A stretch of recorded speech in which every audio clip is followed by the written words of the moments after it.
So, welcome to the Adventures in Learning podcast. Today, I have a real treat for you. We have not one guest, but four guests. And I was fortunate enough to meet most of these amazing people on Pilot Mountain in November. I had gone for a statewide conference in North Carolina, and my very favorite part of the whole conference wound up being the time that we spent out on the mountain with the Schools in Parks folks. And today we're going to talk about the importance of nature education, about new ways that you can use science and STEM in your classroom, and ways to partner with folks you might not have thought of partnering with before. So, welcome to the podcast, and I'm going to start by asking my amazing guests to introduce themselves and tell you a little bit about what they do right now. So, who would like to go first? I guess I'll go first. um, my name is Randy Bechtel. I'm a regional interpretation and education specialist with North Carolina State Parks. And Schools and Parks is part of my job, and I get to work with not only these amazing folks, but several other folks that are part of the program also. But I also have other duties and work with rangers in a variety of capacities as so we can provide education. Excellent. I'll go next because I'm also on the park side of the partnership. My name is Mary Meyer, and I'm the new Schools and Parks Program Manager. And so what I'll be doing is I'll be working with the rangers and teachers as well to kind of facilitate the field trips at the parks. Excellent. And I can follow that up with the UNC side of our partnership. I'm Sarah Yelton with the UNC Institute for the Environment Center for Public Engagement with Science. And our job is here at the center to connect people outside the university with environmental research that's happening on campus. And one of the ways that we do that is through teacher professional development. And we've been working with state parks on the Schools and Parks Collaborative since its inception. And we're excited to bring Taylor into the group as well. So yeah, just to round out the team, I'm Taylor Pritchard, the educational consultant at UNC Institute for the Environment with CPES. And my job is very similar to Mary's, except I'm doing everything on the UNC side of things. So helping facilitate those field trips and coordinating all of our PD with the teachers that we do quarterly. So yeah, that's what I do with Schools and Parks. Excellent. So, how about we start by letting people, if they've never done a field trip like this, what does it involve? What does it look like?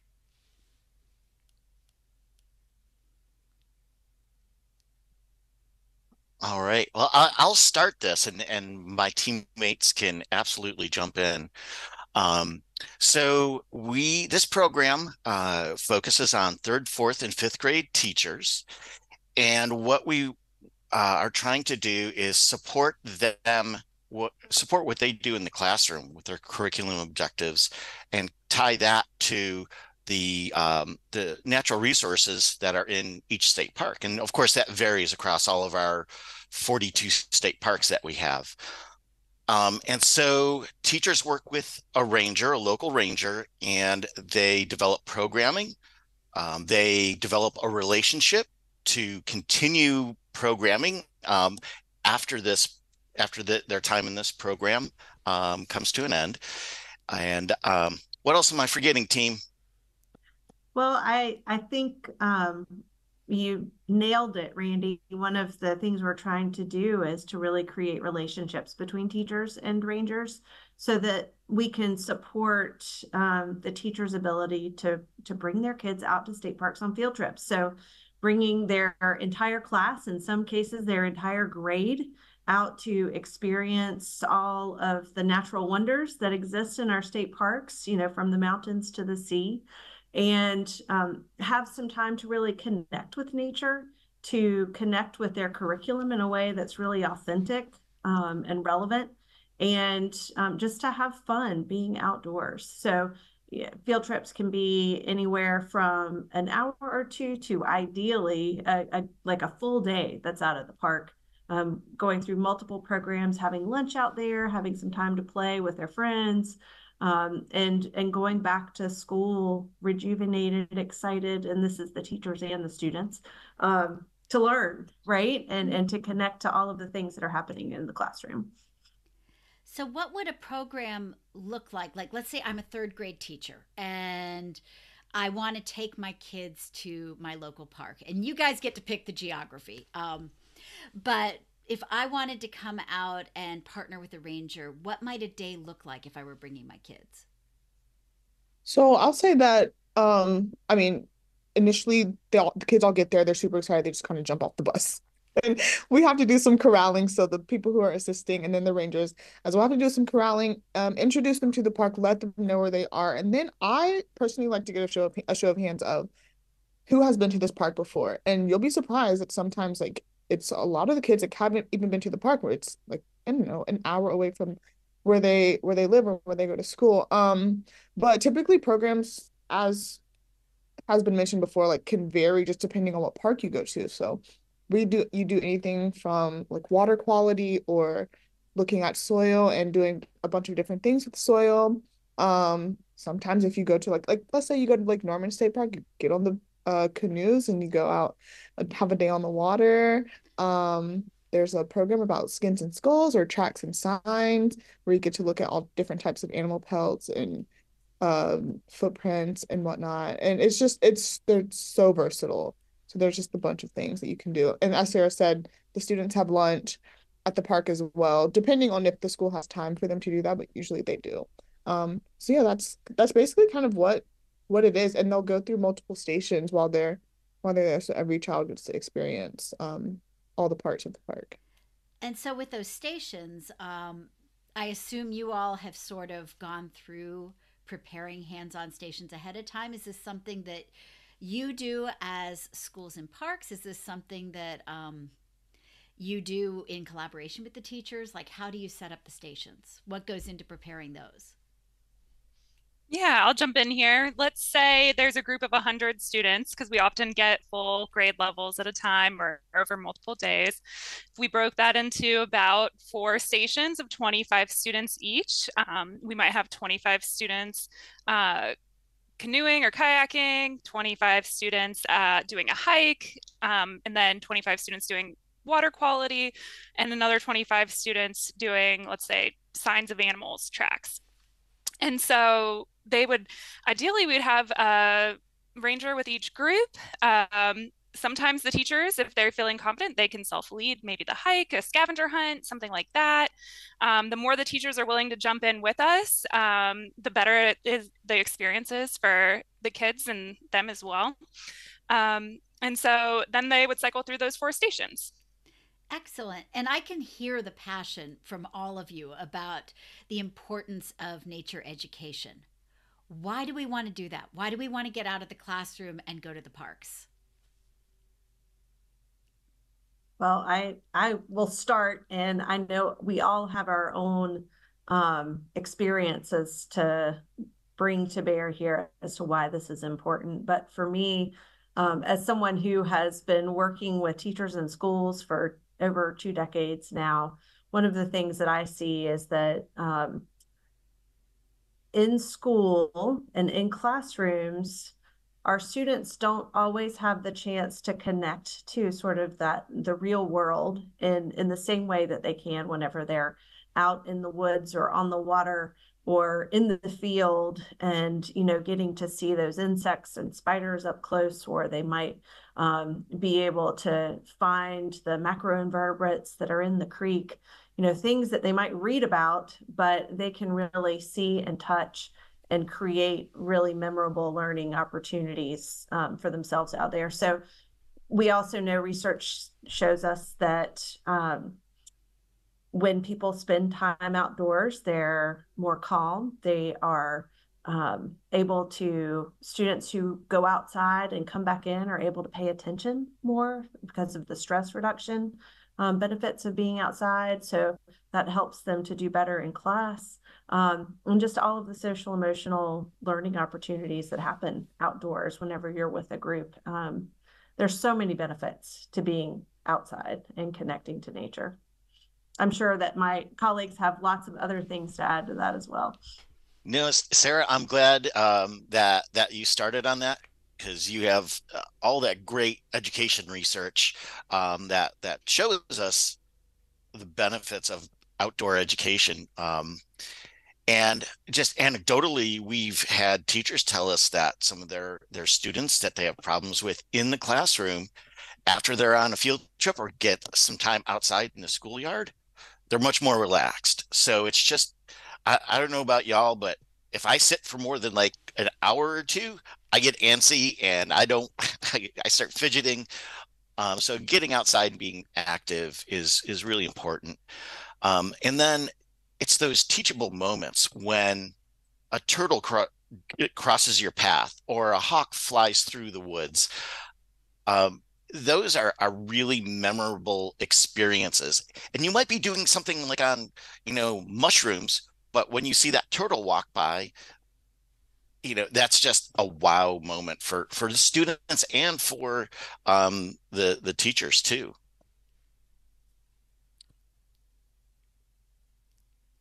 Taylor, Mary, do you have anything you want to add? Yeah, so I mean, just going off of what Sarah was saying about the social and emotional learning, I used to teach primarily outside in my first job out of college, and you get those teachers who come to you and they say that like this student might be a problem for you, this student might be a problem for you, XYZ. And throughout the time that you have with them, it's just like this student gave me no issues. And maybe like I just feel like having students learn outside is a fantastic thing, because not everybody learns the same way. A lot of people don't do well learning inside and literally can just take their same math worksheet, go sit outside and do it, and they're perfectly fine, that they would have trouble with doing inside of a classroom. So, and I just think that giving them that different type of environment to learn in, and leaning into that for some students, if you know that if you've seen that they do learn better outside or just work better outside, I'm just giving them that opportunity to do that so that they can be their best self, is very important to me. Great. Yeah, and so many of the standards are about animals, plants, ecosystems. Let's go outside and do that in real life and see it in real life instead of, talk about it in a book or on a PowerPoint. So I think that makes a lot of sense. I was actually, before we got on this call, I took a walk in our woods nearby because I'm prepping for a workshop I'm doing this week for some students, comparing animals in Australia, Antarctica, Iceland, and their neighborhood. So it was sort of trying to see signs of spring, what's coming up, how do we draw these comparisons in a way that it's real for them. And I love what you all do because you take it that step beyond that, even where they're actually out in the environment. You can show so much, you can help people fall in love by sharing a video, but being there is the real deal. It's the stuff that makes the magic happen. Yeah, absolutely. And I just wanted to add one thing.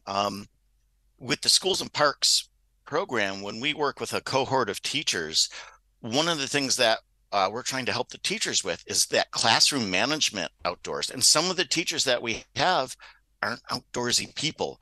So with the fantastic team that I work with, there's all these different resources we can pull from. And we do, during some of our in-person stuff, we can model, this is what we're doing. How would you, this is how you can set boundaries for your students, or, have them, before they go on the field trip, practice going outside and getting their clipboard. It's not recess, but they're practicing going outside and treating it like an outdoor classroom, that there are rules and whatnot, but it's not restrictive. It just helps everybody manage and get the best possible experience. So you mentioned the teachers who go through the cohorts. How many years have you all been doing this program, and how many teachers have gone through this?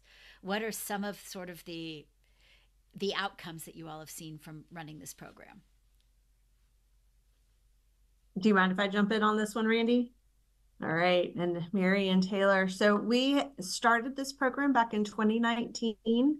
in the summer of 2019 with high hopes for that school year, and had a slightly different model than we have right now, where we were really targeting areas around specific parks and counties there, but similar professional development, to the idea of a long duration program where teachers can get between 30 and 40 hours of professional development over the course of a year, that we're doing relationship building with the rangers and parks that are close by. That first year we had Great Summer Institute, which is the way that we sort of start off, had started to do some of our year-round programming, and then COVID hit. And with the pandemic, we transitioned into more of a virtual environment. Mary was part of that and helping take us into the digital technology that everybody else was jumping in on. It was exciting. And then the past couple of years, we've been able to sort of, I think, land on a model that really works well for us, where we have teachers apply from across the state. We pair them up with rangers at parks that are interested. They go through this year-round professional development program. And so we've had total about over 125 teachers at this point that have participated, and over 20 park rangers that have been part of this. And that collaboration really took off in the last couple of years, where we've had the very intentionally brought in our park rangers as part of the professional development, instead of them being providers, if you will, or someone, we just want you to learn, our teachers to learn, who the contact is at a park. No, we want the rangers to really come in and learn and work alongside the teachers through all of the professional development, so that they can form those relationships, and so that each group kind of gets an idea of how the other works. So our rangers get an idea of what the teachers need, the teachers get an idea of what the rangers need, and how to work together for supporting student learning. It's exciting because I think by my last calculation, that doesn't include this year's cohort, where I guess we do have another, maybe we're up to 150 teachers now that we've been working with. We've impacted over 15,000 students in the last 5 years. I was going to say, there's a huge really multiplier effect, because you've got your 150 teachers, but then hopefully those teachers become ambassadors at their school and get other teachers excited. Exactly. And so we've had some from the same school. We've had many from the word spreads around the district, and teachers get excited. And we are just about to launch recruitment for our next group of teachers that will start this summer. So that's as we're wrapping up this school year. It's always exciting to have that happening. At the same time, we're getting into all of our regional workshops that Taylor alluded to earlier. So if you're listening from outside of North Carolina, you're out of luck. You need to contact your own local parks and see what kind of partnership you can do. But if you are in North Carolina and you're listening, who should you contact if you're interested in being part of the next cohort? I would say take a look at our website, either UNC Institute for the Environment or North Carolina State Parks. And if you just search Schools and Parks Collaborative, you should find your way to us.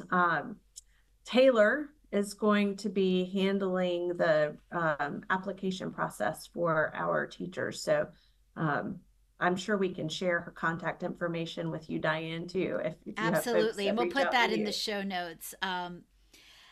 Is this model being used in other states? Are you aware of any other state that is trying to do something like this? Randy may have heard. I know that one of the Sean Higgins, who is one of our collaborators, and helped to start this program with Randy and I back in 2019. He's talked at different conferences around the country and has had a lot of interest from other states in this program and how we are really creating this collaborative. But Randy, I don't know if there are any that have taken it a step further other than interest.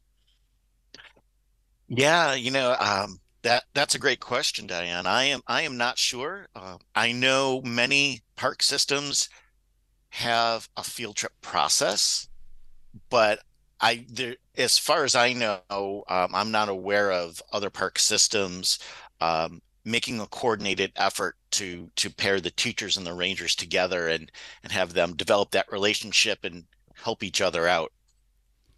Okay, so that would be something if you're listening and you're interested, reach out and they might be willing to help share and get you going. Definitely. I think it's a great Yeah. model.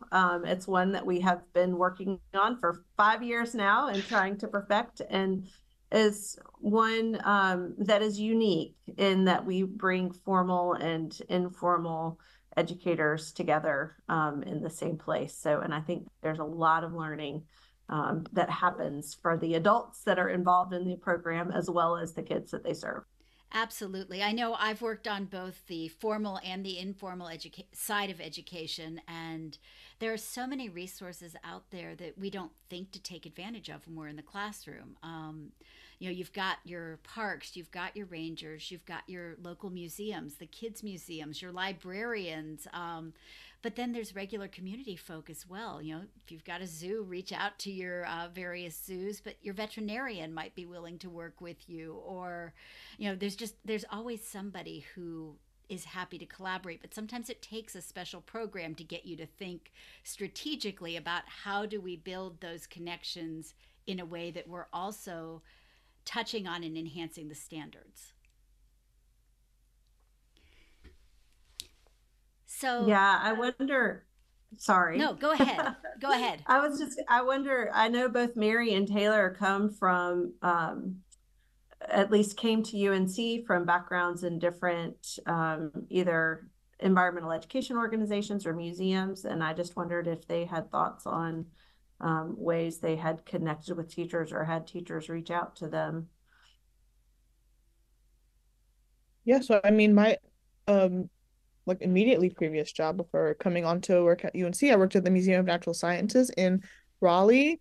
And I worked in the teacher education department. So I was mostly like 90% of the time working with teachers. So that's the only other experience I have working directly with teachers besides being in with the Schools and Parks program.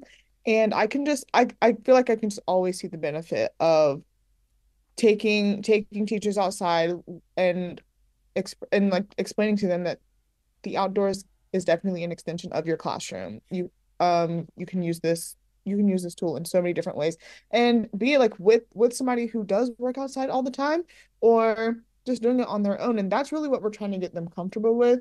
And I mean, at the museum, that's what they're doing, and then with Schools and Parks, that's also what we're doing, is trying to get them comfortable like doing it on their own, because it can be uncomfortable if you're not used to going outside, and it can be also very intimidating as well. So we're trying to, bring up their confidence level.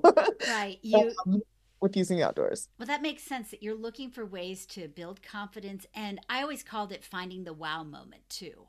And, Randy referred to that earlier. And I know from a museum point of view that we're looking for those wows and looking for the thing that's that hook that's going to get the kid interested. And that's a skill set. And teachers have that skill set, but sometimes we forget we have it because we're so caught up in the day to day of, I need to do this and this and this and this. And so being able to take that moment and take stock and go, oh, yeah, this is the wow, and it's fun. Mary, I want to hear about your experience too. Yeah, so I have over 10 years of working in various informal facilities, including zoos, gardens, museums.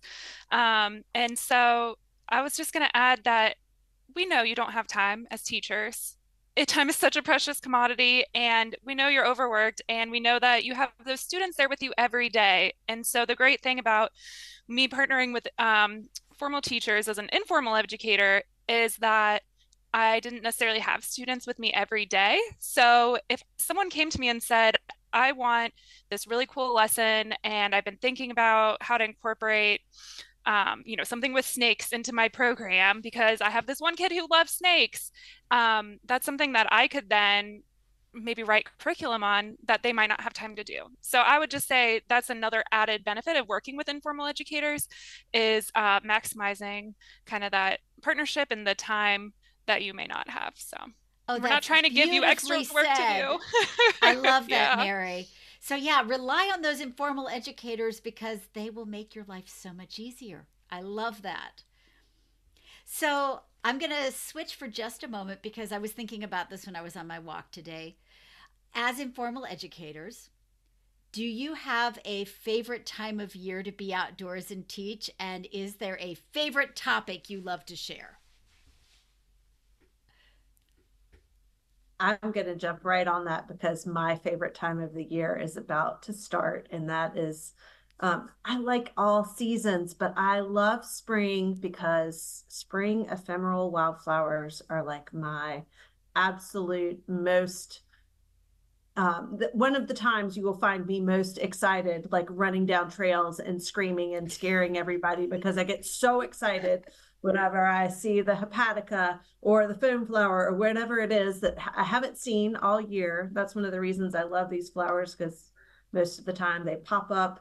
They're like the sign that that winter is, slowing down, that we're about to have some good times ahead, and they're beautiful, and just found in these special places. So I love to share that with people. And one day when I retire, that's my ideal retirement job, is leading wildflower hikes I love wherever. So Randy, remember that. It sounds like Sarah wants to move to the parks. Absolutely. um, yeah, and I guess I'll jump in. And my favorite time of the year is right now in the wintertime when there's no leaves on the trees, because it makes it a lot easier to see the rocks. And not just the rocks, but just the landscape. Where do you have waterfalls? Where do you have meandering streams? It's all so much easier to see this time of year when there's no leaves on the trees, and you don't have to worry about poison ivy and all that kind of stuff, or snakes or ticks. So you can go and really explore the rocks and the geology. And that's my background. And that's what I geek out about, is rocks and trying to help folks explore and discover rocks on their own.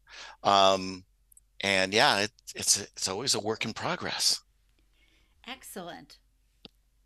So I am a water bug. I love being in the water. And my favorite, obviously, then favorite time of year to teach is spring and summer. Spring, just because everything is so new, like we're just getting all of the new things, including like the macroinvertebrates, the wildflowers.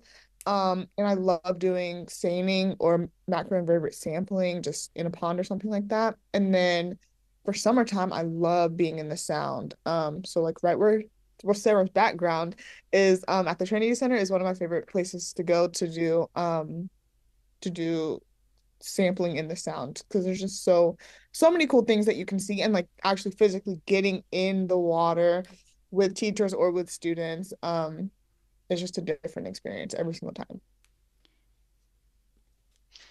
I'll just add a plug for the fall and winter as well, because the one great thing is no mosquitoes, and also there's fewer general visitors at the parks. So you get that kind of magical sensation of having the place to yourself. And really, winter in North Carolina, it's not that bad. No. Usually it's a little cold, but the sun's shining, and you're just gonna have a great time. So I think I'm a fan of the winter and also fall. The leaves Excellent. changing. Well, you guys have managed to hit all the different seasons, and you hit a wide range of topics. And I remember as a girl, I went to school in Fayetteville, and I remember we did field trips where we went out to the Sound, and we actually did sampling in the Sound. And I remember another one where we went out to the ocean, and we got to work with the rangers at parks sort of out near the oceans. When I was out at Pilot Mountain in November, Randy, you did a really good job of helping us to see rocks in a different way. And you made that really hands on. And I was wondering if, building on your passions, if each of you could help a teacher sort of see how you might take something like that passion and turn it into a hands on thing you would do with kids. I want to start. Okay. Go Taylor. One of my favorite things ever, like literally since I was a child, is just soil. I love dirt. It's so cool, so fun.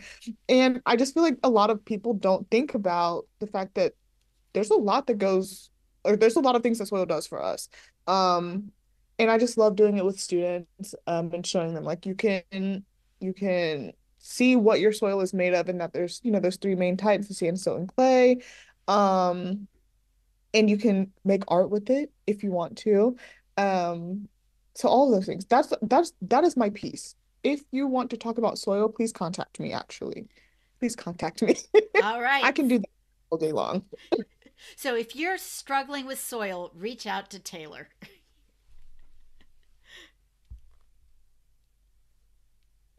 I can follow Taylor. And one of the things, and one of the things that I love about wildflowers and spring and being outdoors are the discoveries and sort of the sense of wonder that you have whenever you see these fresh little flowers popping out from the forest floor, where previously, just a couple weeks ago, it was just brown leaves, and there's these pops of color. And I think that is an amazing thing for our kids to do in the schoolyard as well. So one of the things we try to do is really help teachers make that connection between learning in schoolyards and then learning in the state parks, and building up confidence and comfort level for their students being outdoors. And I've done this activity, and we've had other teachers do this activity where they work with their students to create a field guide kind of to their schoolyard. So going out to find those wildflowers that might be popping up, or identify the trees or the rocks that are on their school grounds. And then working together as a class to create a field guide that then they can take other students, maybe younger students, on tours of their school and school grounds, and then look for some of those same plants, animals, habitats whenever they're out at the state park. So I feel like that's a fun way to get that sense of discovery and wonder really happen with students before they even get out to the state park, so that then they're primed to explore more. Well, and you've touched on five senses, you've touched on observational skills, you've got your language arts with the writing and the oral communication. So you've got it all Yes. in one nice little bundle. You can do anything outdoors, any subject, any content area. I feel like we can find an outdoor connection, even on the school grounds or in the state park. Oh, absolutely. And that works even in an urban environment as well, because there's always something that you can observe, and nature is interesting even in the cities. You're going to find really interesting things to see. So my passion really lies with combining outdoor environmental education and technology. And so you might not normally think those two things go together, but they do, and they can. Like Sarah said, you can put any subject outside, but one thing I think is really fun are citizen science projects. So it's where you and your class go outside, and they have them for just about anything. You can count birds and bird calls. In fact, this weekend is the Great Backyard Bird Count, which is a fun one. And but they have it for just about anything. There'll be different apps and things you can go on and report your findings. And what's cool is you can actually put yourself on the map, usually, where you say, this is what we found in our school, and kids think they're famous if they see that that's like going out to the world. That's really awesome. And then all sorts of good math things come out of it too, like graphing. And so I like that you can take it inside, outside, and incorporate technology too. Excellent. And I've been working on a couple of things, and Diane, you saw one of the test runs on that Pilot Mountain field trip. I learned from a couple of awesome NC, North Carolina State University education researchers, and they came up with an activity called Angles in Nature. And I had a little taste of it. And basically, you have the basic angles just drawn out. We're not looking at like, is it 72 degrees or 68? No, we're not doing any of that. Is it some of the basic angles, obtuse, acute, right angles, and just go out in nature and look for those. And that really intrigued me because my background, I worked as a geologist for a while, and observations are the most important thing you can do especially with any natural science, is making those careful observations. And one of the things I've learned from working with schools and parks folks is then journaling about it. And maybe there's some prompts there.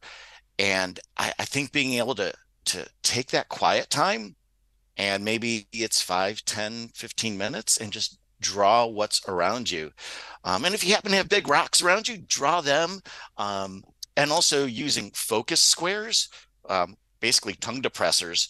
So sometimes people look at outdoors and go, that's just a bunch of stuff. The focus square, you can, either the student can place it or the teacher can place it. And okay, what's in your little square? Can you describe that? And that's some of the interesting stuff that we're working on, and I find intriguing, because biology always gets in the way of geology. And it's happened to me, you're looking at a rock and a snake goes by, or a hawk comes flying by, and you forget about the rocks. But that's where some of these observations can help folks focus a little bit more through the leaves, past the animals, and then look at the rocks themselves. And there's usually a lot of interesting detail that's in there. Excellent. And, as I'm listening to you all, one of the things that I'm recognizing is what interesting backgrounds you bring to the work you do. That often when we talk about STEM and we think about STEM careers, we're thinking about chemists, or we're thinking about computer coders, things like that. And each of you is involved in STEM. And you come from it from different backgrounds. And so I thought it might be useful, you as a teacher is thinking about, how do I show all these possibilities to my students? Maybe just to get a little bit more of a sense of what your background is and how you incorporate STEM into what you do.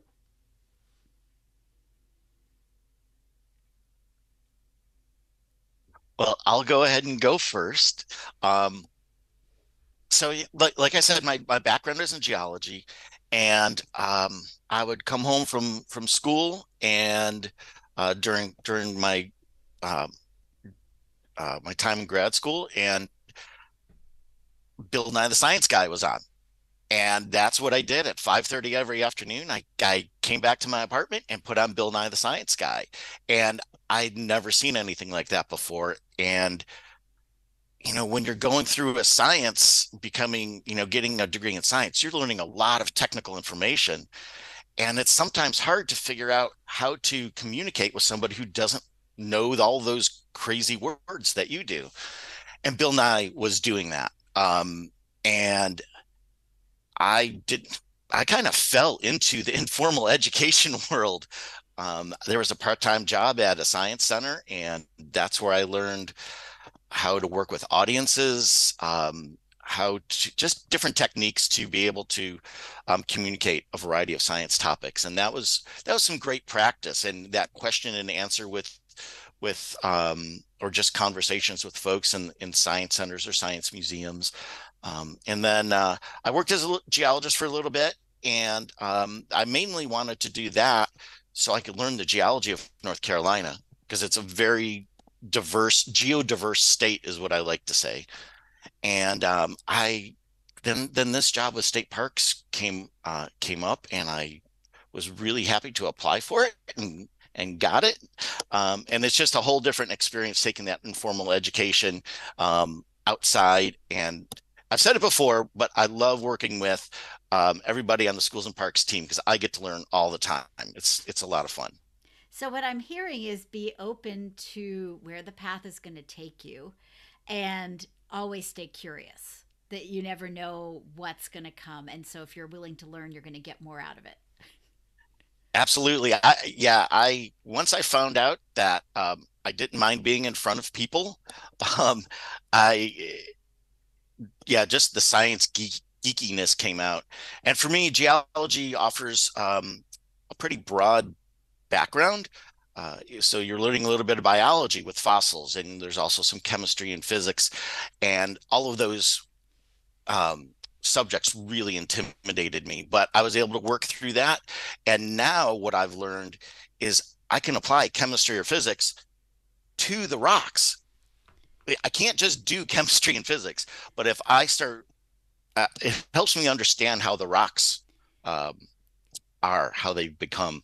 And so, yeah, that even if you're intimidated by something, if you really want to do it, just find a way through it, and it'll give you a great background and great stories like this to talk about when you're trying to encourage other folks. Sure. And that kid who's interested in volcanoes or dinosaurs right now in your preschool or kindergarten classroom might be the next Randy. What about Yes, sorry. And yes, National Geographic, that's where I saw my first volcanoes and first dinosaurs was in those magazines. Okay. Sorry, you got me excited. I'll be quiet now. I'm glad. So who else would like to share? I'll share. Just to go off what you're saying, Diane, about, like finding your right path. I'm a big advocate of, or like a big person to say, college is not always linear. Like your life is not always linear, and what you think you have planned out might not work out. Because I went through most of my life thinking that I wanted to be a classroom teacher, teaching either elementary students or teaching science in some sort of way. And I got into school and I was like, absolutely not. I do not want to do this actually.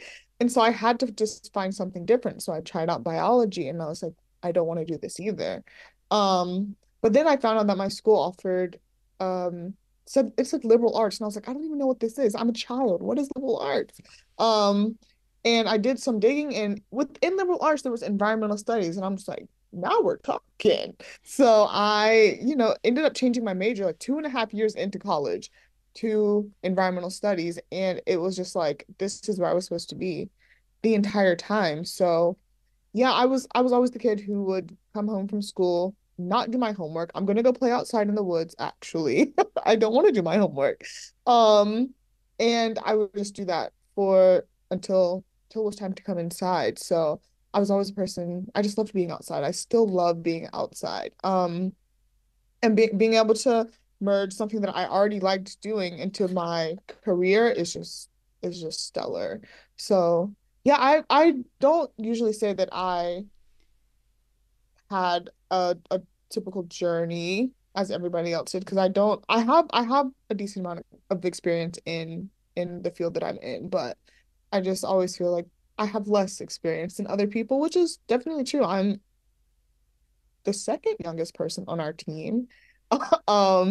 And there's just such a wide range of knowledge between myself and the other 7 people now, I guess. Other 7 people on our team. So yeah, I just think that there are definitely lots of opportunities for people to figure out what they want to do. And if think you know what you want to do, but it turns out to not be true, that's totally okay. Like I think that is okay. Well, and that's where it's so important to explore lots and lots of different things Yeah. and to present children with all kinds of role models and possibilities, because you don't know what the one thing is that's going to hit. And we know, based on the research, that a child who's in preschool right now, 96% of the jobs that they might go into don't exist yet. And so, really, what we're doing is creating these opportunities for them to discover their strengths and be prepared to fit whatever that future holds. And we know so much of it is going to involve the environment and the world around us, because those are some of the biggest issues we're facing. Anybody else want to share? I'm happy to chat for just a minute about I can relate to both Randy and Taylor, just in I was that kid who liked doing everything, and so could not decide what I wanted to be. I wanted to be everything that I possibly could, and I still do. My pathway by luck for a summer job, I ended up working at a summer camp in the mountains of North Carolina, and realized when I was in college, and I was majoring in anthropology, that I loved being outdoors with people and sharing that with kids in particular. So working at the summer camp where we took like 3-hour hikes with groups of kids up and down the mountains and through the streams, and realized, oh wow, people get paid to do this? You're kidding me. So that's really what started it all. And I ended up really focusing on natural resources. I have a master's in natural resources with a focus in environmental education. It allowed me to travel, which is another thing that I love doing and exploring. So I've worked in New England. I've worked off the coast of Georgia, in Florida. I've worked in Wisconsin. And that was my goal for a while, was I'm just going to work seasonal jobs wherever I can, because I can travel the United States or the world, and learn about all of these different ecosystems. So that eventually I did have to settle down a little bit. And I ended up managing a nature center in Charlotte, in the Charlotte area, North Carolina. I worked for the state for a while in state government, and helping teachers across the state connect environmental literacy into their curriculum. And now here I am at UNC. And I'd say one of the things, through all of those jobs, the through line is being able to connect people to nature, to really think about those ways to help people see all of the different ways their learning can take place outdoors. And one of the things that I love most related to careers right now, and STEM careers, is in my job, I get to talk with scientists, environmental scientists across both UNC, at other universities in the area, and find ways to help translate their research into things that people can use, teachers, students, communities. And so just learning about all of the new discoveries that happen every single day in all of these different environmental science fields is amazing and really exciting. And I think, just there are so many different opportunities. I hadn't heard that specific statistic, Diane, about 96% of those jobs not being ones that are even possible today, but I believe it based on all of the science that I see happening here at UNC. And so it's really exciting to be able to connect people with that. And I love the stay curious. Find ways to connect to some of the new things that are happening these days in whatever way you can. Excellent. Mary, do you want to chime in? Sure. So I was a little bit of an opposite kid from what you would think of an environmental educator would be like as a kid. I did not like going outside. I didn't like getting dirty. I didn't like bugs. Definitely didn't like snakes or any creepy crawly things. I thought it was too hot if it was 80 degrees outside. Like I did not like going outside. But when I became an adult, I always loved animals. So I wanted to work in a zoo. I wanted to work with lions in particular. They're my favorite animal. And when I got into the zoo, I realized you can't really play with or touch the lions. However, there are education animals with summer camp programs, field trips, and those you can touch and interact with. So I kind of transitioned to working with owls and showing them at programs and even snakes and things I didn't think I liked. And so I really ended up enjoying teaching kids out of that experience, and in kind of, now I don't really work with animals necessarily, but we see animals when we're outside. And so that was sort of how I got my start. But that's really cool.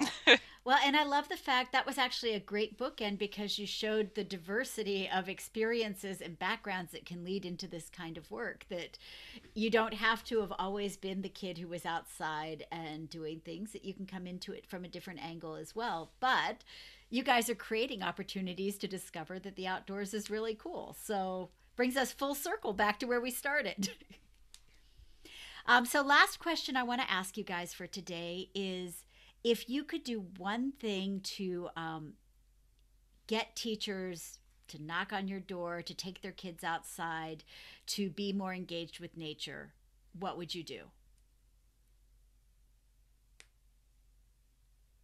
Wave your magic wand. I would say just try something small. That's one of my favorite books. All of our team knows is called 10-minute field trips. And that's really all it takes. Like, take that first baby step and go outside for 5 or 10 minutes with your students and see what kinds of questions they have and what kind of conversation it sparks.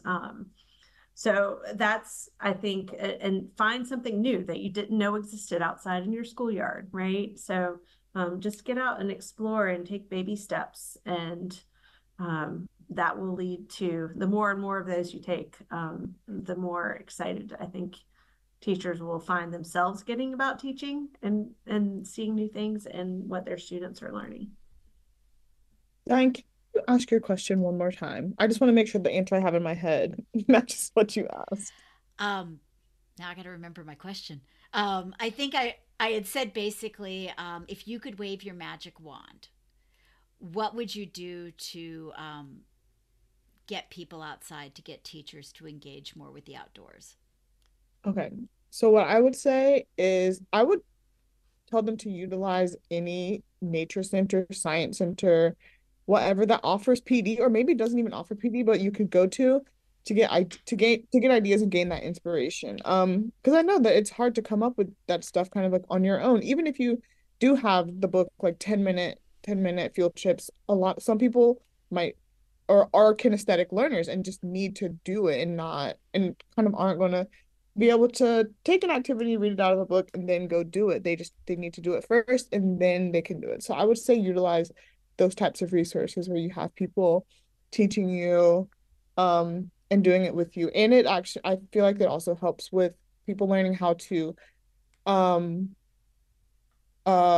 up the activity as well. So those questions afterwards that you would have for the students, you can get those a lot from PD and the collaboration that you get with the other people that you're there with as well. So talking about the ideas that you have and listening to the ideas that other people have can really just be super beneficial. So Great. Thank you, Taylor. I guess my suggestion would be it's not really a wand waving aspect, but reach out, kind of what Taylor was saying, reach out to your local informal educators, museums, zoos, state park rangers. All of these folks have some unique training and experiences that can really help you explore and become more comfortable exploring if you're not already in the outdoors. And yeah, there's just our state park rangers are just superheroes. That's what Sean Higgins Yes, he likes to say all the time. And what in part what makes schools and parks work so well is that they can bring their experience managing classrooms, managing kids outdoors, and they can help teachers see the possibilities. excellent. Thank you. For me, I'd say if you're nervous about it, do something outside that you would normally be doing inside anyway. So you can take reading outside very easily, just throw some blankets down or sheets down, or if you have little sit squares, anything like that, and then bring some books outside and just start implementing it in small ways like that, things you already do in the classroom, but take it outside.